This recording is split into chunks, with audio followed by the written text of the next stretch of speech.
Joining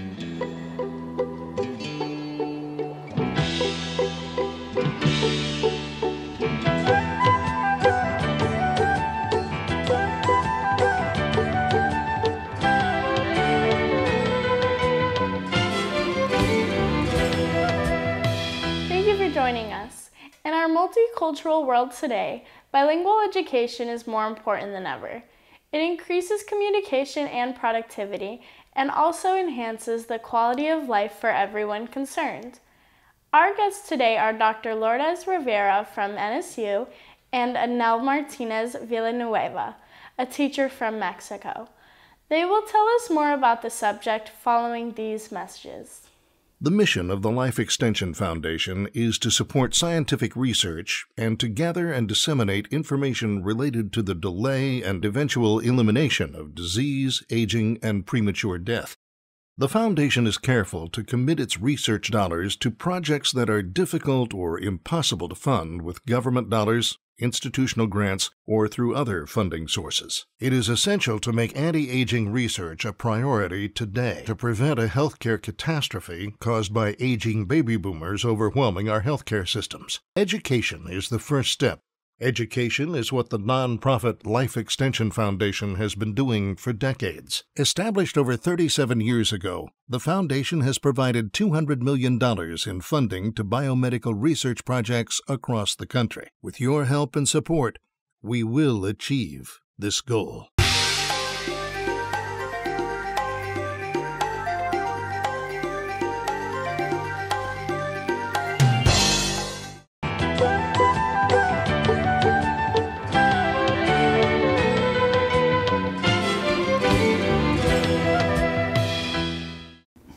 With us now is Dr. Lourdes Rovira from NSU, Nova Southeastern University, and Anel Martinez from Mexico. It's a pleasure to have you both with us here today.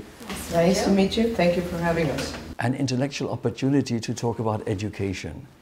In fact, what we'll be talking about is bilingual education, which is a hot topic in our world today. And how do you see the importance of bilingual education rather than imposing upon the entire population here to only focus on English? Well, let me begin by saying that the issue of bilingual education in this country has always been discussed in the political arena, whereas this is a topic that needs to be in the education, in the economic, in the cultural, in other arenas where the topic is really more relevant. Today we live in a global society. We have a global economy. It is myopic, I think, of people in this country to think that the study of a language other than English is detrimental to the education of a child. In my opinion, today, all of us across the world need to be speakers of more than one language. English definitely is the language, the lingua franca today is the language of commerce, of industry, of the internet. But that doesn't mean that in order to be proficient speakers of English, we need to abandon, number one, the language that we bring from home, which is a richness that children bring to the schools, or a second language or third language that we want to acquire. All over the world, people speak more than one language. Children in this country don't lack any cognitive deficiencies that would preclude them from learning second or third languages, because people across the world do that. So I am a strong proponent of English plus. Well, this country is English plus. I mean, you'll see street signs, you call a company, and you have messages in English and Spanish and so forth. So I think we kind of have that. But it's more an English plus because of the immigrant population. I don't think that the typical American household family understands or values the knowledge of other languages. I think the constant immigrant population brings those other languages. And for example, in Miami, it's a myth that it's a totally biliterate or bilingual community. The children that have been born here of immigrant parents no longer speak the language of the home. They forget it. Once they learn English, everything is, the entire conversation is in English. And so they lose that richness that they bring from home. If you go to Wyoming, I doubt that many families in Wyoming are stressing or valuing the knowledge of a second language for their children. And then when we go to apply for a job, it's important nowadays. The most important language in the world is the language of your buyer. If you're going to sell, if you want to, whether you're selling a political idea, whether you're selling an economic idea, whether you're selling a product, the most important language is the language of your client. And so when we have to use translators, we lose. We lose. A lot of ideas are exchanged in hallways, not around the formal table. We go out in the hallway during a coffee break, and then a lot of things happen, and then your translator's not there. Negotiations are done, and then we lose when we don't speak that language. Interesting point of view. Anel, now you're from Mexico City, and you teach children in different languages. Tell us a little bit about it. Yes, in fact, I am a teacher in a secondary school, and I work for the government. It's a public secondary school. But unfortunately in Mexico we don't have programs that sponsor certain areas in education, mainly in public schools. So I think it's necessary to have them in order to make a bridge, make a bridge between the United States and Mexico. Yes, public education needs to put a little bit more money and a little bit more resources into professional development for teachers, ensuring that the teachers that are teaching languages are well prepared, that we expect high quality, not only from the professionals that are teaching, but also from the students. It shouldn't be a remedial program. We cannot continue to think of language instruction in this country as instruction of English for the immigrant child that comes across the Mexican border. We need to think of language instruction in terms of the global economy, of the benefits for the child, the cognitive benefits, the economic benefits, or the cultural benefits of being able to go to a country and be able to savor the culture of that country, because I can understand, I can appreciate the culture of that country. Some people allege that having children study other languages is a liability rather than an asset. What are your views on critics? Let me again say that most of these critics are people who have strong sentiments of xenophobia, people who are fearful of people from other countries, fear of a country being divided. This country is never going to be divided. This is the United States, and the language of the country is English. We shouldn't question that. But languages are polygamous. The more we have, the better. And so these critics are focusing on programs that have failed because they were ill-conceived. They were provided the instruction with maybe perhaps paraprofessionals instead of highly qualified teachers. They think that time spent in a language other than English is wasted time, as opposed to seeing it as a richness. And we have evidence today. We have evidence with the new technologies that when we look at the brain, we have evidence that instructing young children in their home language, giving them literacy skills in their home language, is going to improve their acquisition of English. Not only is it going to improve and the acquisition of English, it's going to prevent them from having reading difficulties later on in life. And this is not my research. This is the National Research Council published a very interesting book called Preventing Reading Difficulties in Young Children, edited by Catherine Snow from Harvard, and it talks about this evidence that we have today based on brain research. Interesting. I was interviewing the superintendent of schools in San Francisco, and they introduced there a program called Footsteps to Brilliance, real nice technology with little iPads where Mexican children were learning simple basic language skills in kindergarten and so forth.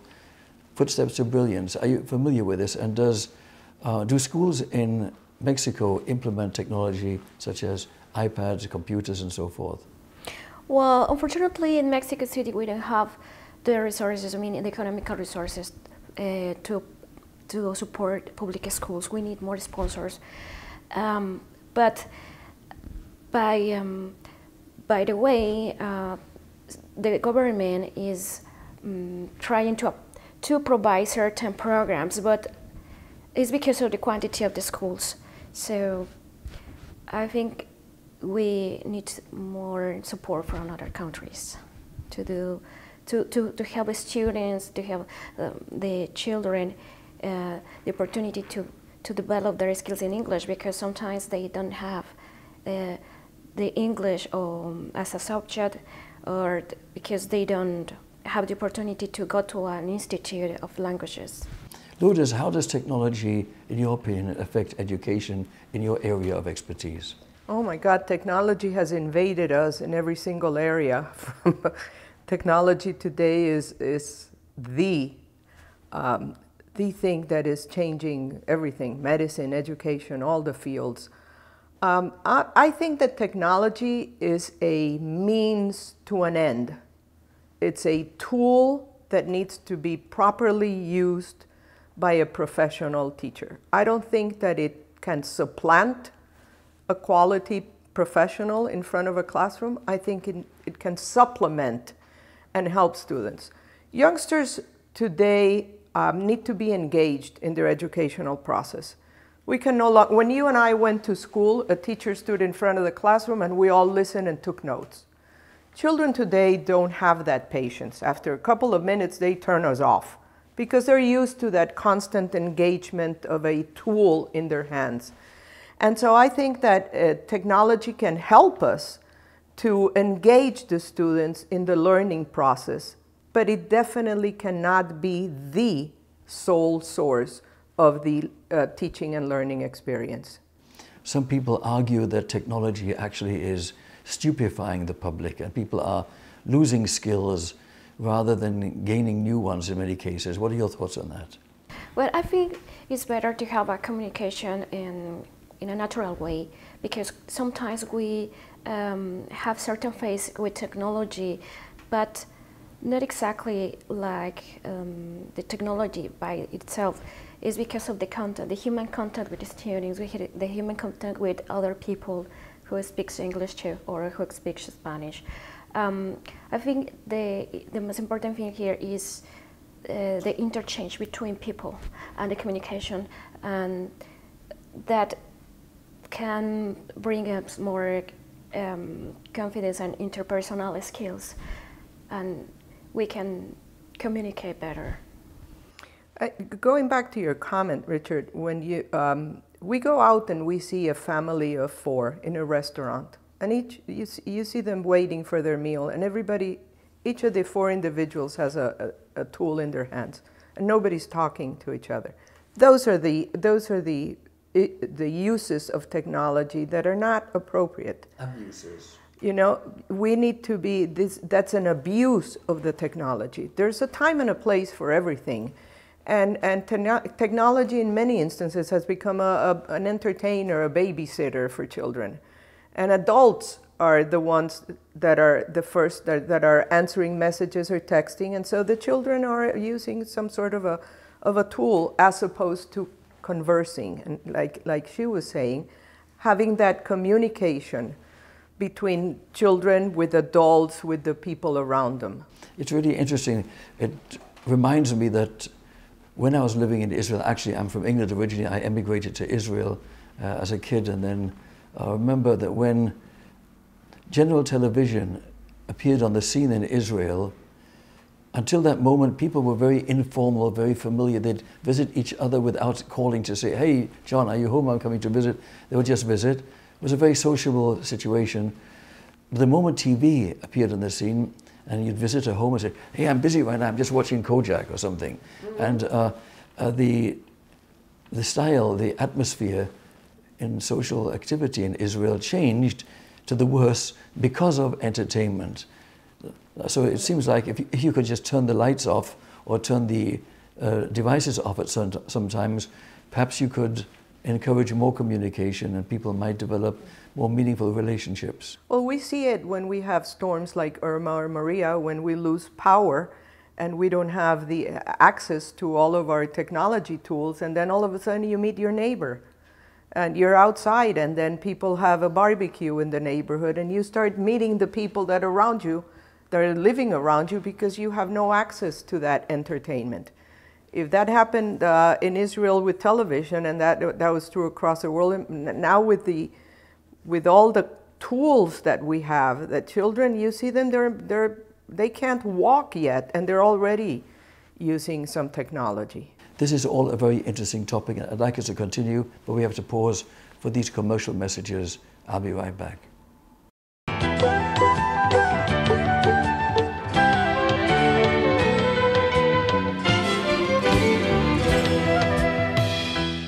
We are back with Dr. Rovira and Anel from Mexico. Actually, you're not from Mexico, you're right here. You're from Cuba originally, I understand. I'm originally from Cuba, yes, but I've lived in Miami 55 years. Tell us about your background, please. I'm originally Cuban. My father was from Spain, my mother from Cuba. I went to a bilingual school as a child in Cuba until I was 9, and then I came to the United States, did all of my schooling in English, went to the university here in English, and my first teaching job was in a bilingual school. And that's where I got hooked in the bilingual education movement. I had practically lost all of my Spanish. But I later in life came to call kitchen Spanish, which was social kind of skills, Spanish skills. But when I started teaching in Spanish, the children, the 4th grade youngsters, started correcting my Spanish. Oh, good Lord. So I knew I was in trouble.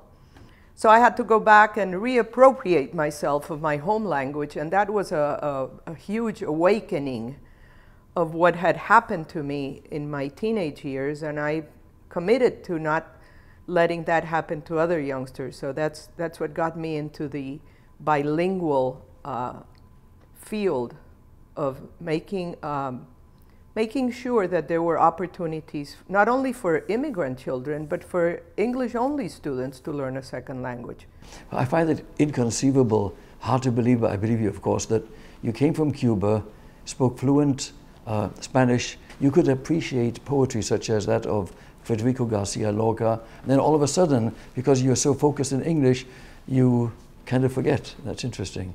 Well, when you're 9 years old, you know, your academic language skills and your vocabulary is still not where it should be as an adult. And a language is not only learned because you speak the language at home, it has to be studied.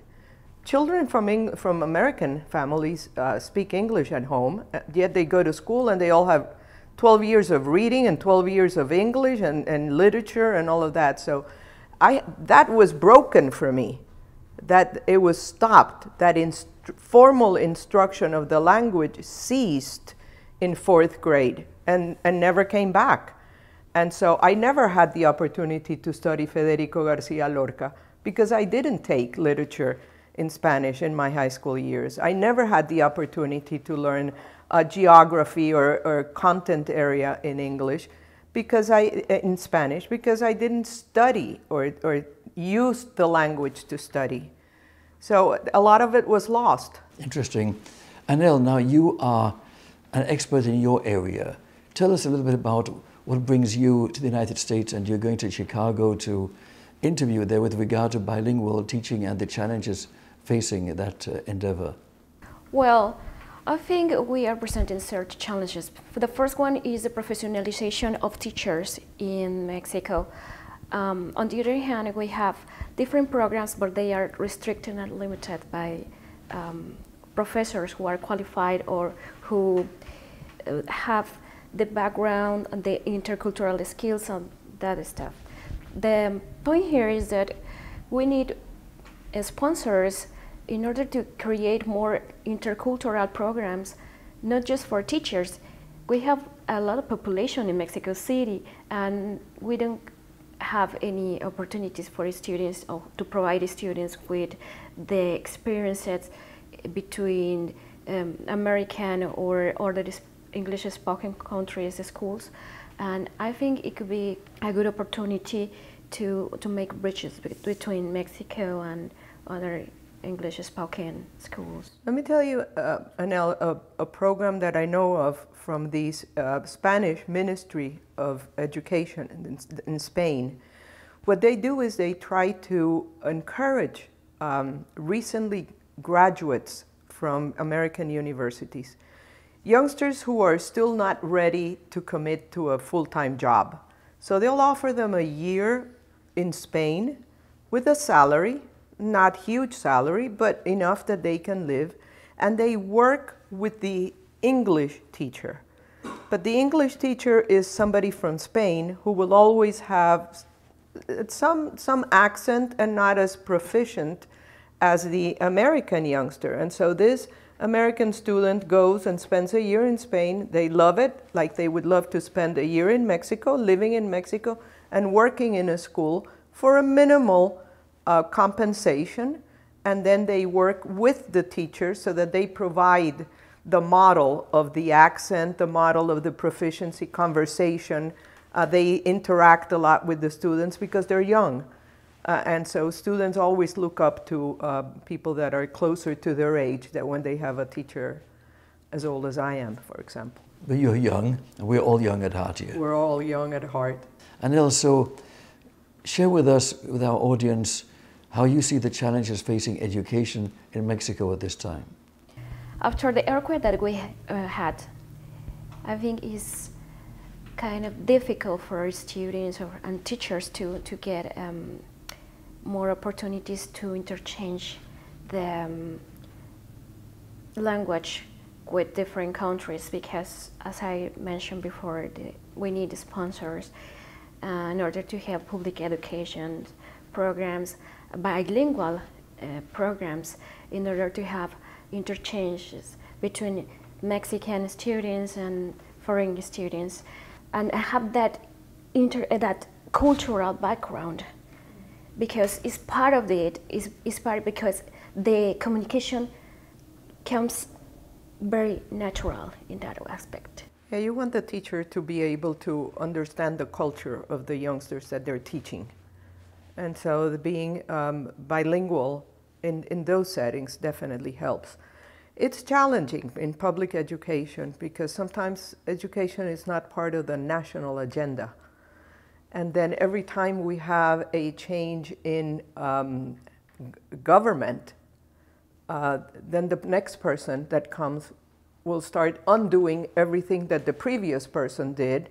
Whether it was good, bad, or ugly, it's time for me to undo what the last person did so that I can start my own promises and agenda. And so we're constantly changing what we're promising to do in education. And that's, you know, imagine if we did that with medicine. Every 8 years, every 6 years, we started all over again, setting the agenda for what's going to happen in medical research. It's not possible, and that when we do that in education, and that's really detrimental to everybody. Speaking of detriment, what's your thought with regard to the importance of bilingualism in our world to, as you said, create bridges, but create dialogue between people, and the concern that if people cannot communicate, more conflict occurs in the world? How do you see bilingualism as bridging these gaps and enabling harmony, perhaps, hopefully? Well, Richard, language is our means of communication. With language, we transmit not only the message that we want to say, but we transmit our emotions, we transmit our attitudes, we transmit our fears, we transmit everything. And so if I am going to bridge conflict, I need to be able to communicate. I think knowledge of languages, as opposed to being divisive, can be very inclusive and can be a tremendous bridge to prevent conflicts, because it would help with understanding of different cultures. Once you understand and you respect and you appreciate, you can celebrate the diversity. It's not enough to say, oh, well, I tolerate or I respect this person. I want to celebrate this person. If I only respect you, you're there and I'm here. I want to be able to celebrate who you are and where you come from and what your culture is and what your roots are. And that can only happen when I am truly not only bilingual but bicultural. And I've learned the culture and can appreciate it and celebrate it. So I'm a strong proponent of languages. I wish I knew 5 or 6. My father knew 5 languages, and I wish I had that richness. Impressive, yes. I wished I spoke more than 3. I would like to ask you, Anel, to share with our audience a concluding thought before we finish today. I would like to say that intercultural programs or bilingual programs need to be sponsored because we require, not just in Mexico, I think around the world, that quality of human communication between people. And you, Lourdes, please share your thoughts. Well, first of all, thank you for the opportunity to share some of my thoughts and my feelings on bilingual education with the audience. I would like to have my parting thoughts say that we need to open our hearts and our attitudes and embrace multiculturalism and embrace diversity. Embrace the study of more than one language. It is such a richness, and it is cognitively good for us. There's some research that says that it even deters some conditions such as Alzheimer's and dementia, because languages increase the gray matter in your brain, and that's associated with intelligence. So it's good. It's good for all of us. It should be part of our daily diet, and it should be part of definitely of the national educational agenda. Well, speaking of diets, people certainly do enjoy the cuisine from different cultures, so why not the culture as well? A real pleasure having you here. Thank you. And you, Anel. Thank you. Life Extension is currently funding $10 million a year in research on significantly extending a healthy human lifespan. Diseases that once plagued humanity have largely been eradicated by scientific innovation. 3 leading causes of death in 1900 are no longer leading killers today.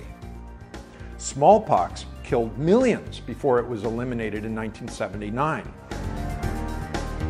Life Extension funds research to fight biological aging so that it also will become a relic of the past.